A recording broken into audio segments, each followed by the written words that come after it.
과연 완벽한 국가란 존재할까요? 미국은 세계에서 가장 강력한 국가이지만 심각한 빈부격차와 총기 문제를 극복하지 못하고 있고, 부탄은 세계에서 행복도가 가장 높은 나라지만 경제적으로 몹시 낙후되어 있죠. 그렇다면 한국은 어떨까요? 여러분들도 아시다시피 대한민국은 전 세계에서 가장 뛰어난 선진국 중 하나로 문화와 치안, 교육 수준 등 다방면에서 전 세계를 선도하고 있습니다. 그러나 점점 줄어만 가는 출산율로 인해 꽤나 골치를 앓고 있는 게 사실인데요. 이런 상황에서 글로벌 커뮤니티에는 한국의 이런 낮은 출산율을 조롱하는 일본인의 글이 종종 보이곤 하는데요. 사실 일본도 한국과 마찬가지로 낮은 출산율을 보이고 있기 때문에 남을 조롱할 때가 아닌 것 같지만, 일본인들은 한국의 심한 열등감을 느끼는지 한국에 대한 사소한 문제라도 걸고 넘어지고 있는데요. 그동안 일본이 자랑해왔던 문화나 각종 산업들은 이미 한국에 추월당한 지 오래기 때문에 한동안은 한국을 비하할 거리가 없던 와중에 한국의 낮은 출산율은 그들에게 있어 좋은 먹잇감이 된 것이죠. 그러나 이런 글로벌 커뮤니티 내에 일본인들의 조롱글에 한 외국인이 답글을 남겼고, 이 글이 굉장한 화제가 되고 있는데요. 이 외국인은 한국은 뭐래도 성공할 국가이므로 일본이 한국을 걱정할 때가 아니라고 주장했습니다. 그렇다면 이 외국인은 어떤 근거로 이러한 주장을 했는지 이 외국인의 글을 살펴보겠습니다. 나는 미국인으로 현재는 한국의 파주에서 16년째 살며 영어교사의 일을 하고 있어. 비록 언어를 가르치는 게 내 직업이 되었지만 사실 나는 동아시아 역사를 전공한 역사학도야. 나는 그 중에서도 한국의 역사와 한국인들의 삶에 흥미가 많았고, 어쩌다 방문하게 된 한국에 반해서 결국 한국에서 살게 되었어.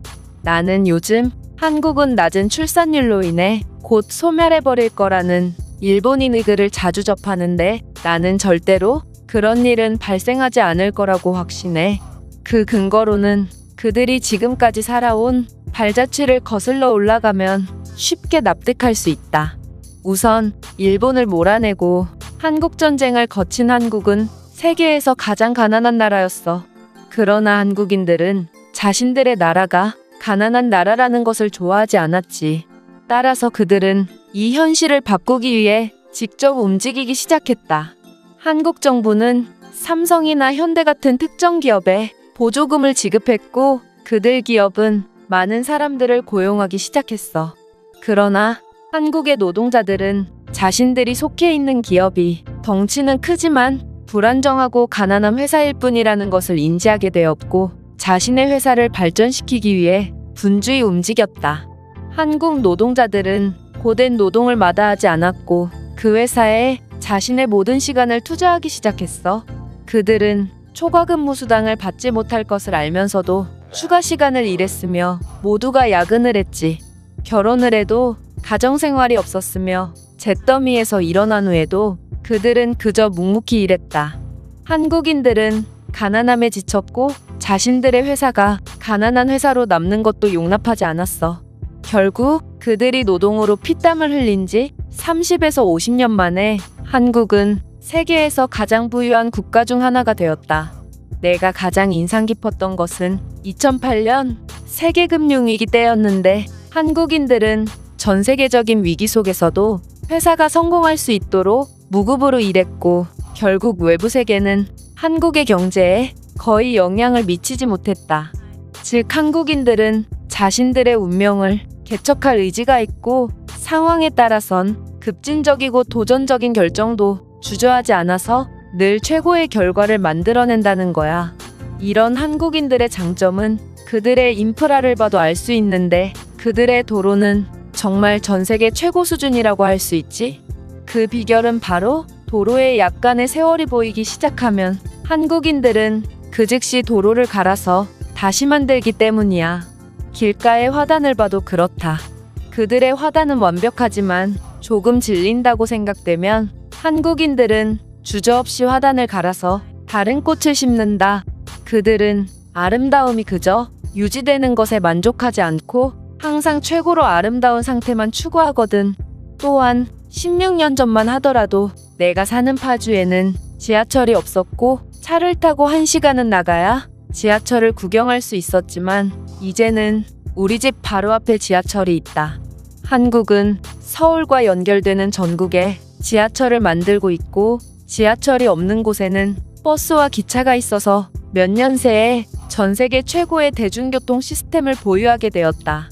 이렇듯 한국은 작은 나라이기 때문에 천연자원이 많지 않다고 하지만 한국인들은 그들 스스로를 천연자원으로 여기고 늘 최고를 목표로 노력해왔다. 그들의 이런 훌륭한 국민성은 서로를 신뢰하는 데 많은 도움을 주었으며 그 결과 한국은 세계에서 범죄율이 가장 낮은 국가 중 하나이고 사람들은 다른 사람들이 옳은 일을 할 것이라고 믿고 보통은 그렇게 행동한다. 한국인들은 옳은 일을 하지 않으면 스스로 목숨을 끊을 정도로 부끄러워하거든. 한국인들의 이러한 행동을 보면 그것이 경제 수준이던 문화 수준이던 혹은 국민성까지도 아무리 최악의 상황일지라도 그들이 바꾸고자 한다면 최고의 수준으로 바꿔버릴 능력이 있음을 확인할 수 있다. 한국인들의 의지는 그들이 가진 최고의 자산이고 그들이 가난이 싫어서 스스로의 운명을 바꿔버린 것처럼 낮은 출산율 등 한국에 어떠한 위기가 닥치더라도 그들은 늘 그래왔듯이 그것을 어떻게 해서든 이겨낼 거야. 이 외국인의 글은 여기까지입니다.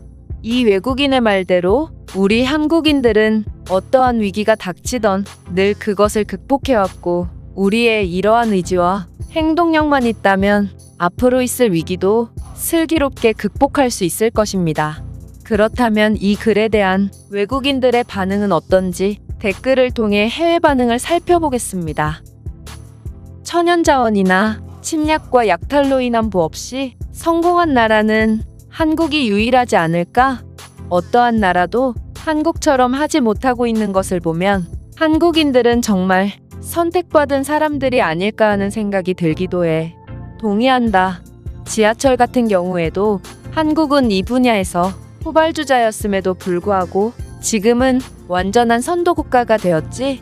현재 많은 국가들이 한국의 지하철 시스템을 따라하고 있고 전 세계 스크린도어 설치 작업은 대부분 한국 기업들이 맡고 있다고 알고 있어. 한국인들의 의지는 정말 뭔가를 초월한 듯 보입니다. 분명 이들의 범죄율은 이 정도로 낮지 않았는데 어느 순간부터 최저의 범죄율을 기록하고 있어요. 어떻게 이들은 시민의식조차 바꿀 수가 있었던 거죠? 한국인들을 중국과 인도로 보낼 수만 있다면 전 세계의 평화가 찾아올 것입니다. 그만큼 한국인들은 인류의 희망이나 다름없어요. 맞아. 한국인들은 시작을 하면 무조건 끝을 보려고 하더라. 이러한 이들의 완벽주의가 결국 최고를 만들어낼 수 있지 않았나 싶어. 어리버리했던 한국인 신입 직원이 몇 달 뒤 회사 업무를 총괄하고 있는 경우는 정말 흔하게 볼 수 있는 장면이죠. 이들의 최고를 향한 의지는 정말 상상을 초월합니다. 한국의 출산율이 낮은 것은 분명 심각한 상황이라고 볼 수 있습니다. 하지만 한국은 뭔가 걱정이 안 되네요. 위기 속에서 기적을 만들어내는 게 그들의 주특기이므로 한국인들은 이번에도 슬기롭게 극복해낼 수 있을 거예요. 제가 준비한 내용은 여기까지입니다. 끝까지 시청해주셔서 진심으로 감사드리며 여러분들의 구독과 좋아요는 영상 제작에 큰 힘이 됩니다. 이상 세모튜브였습니다.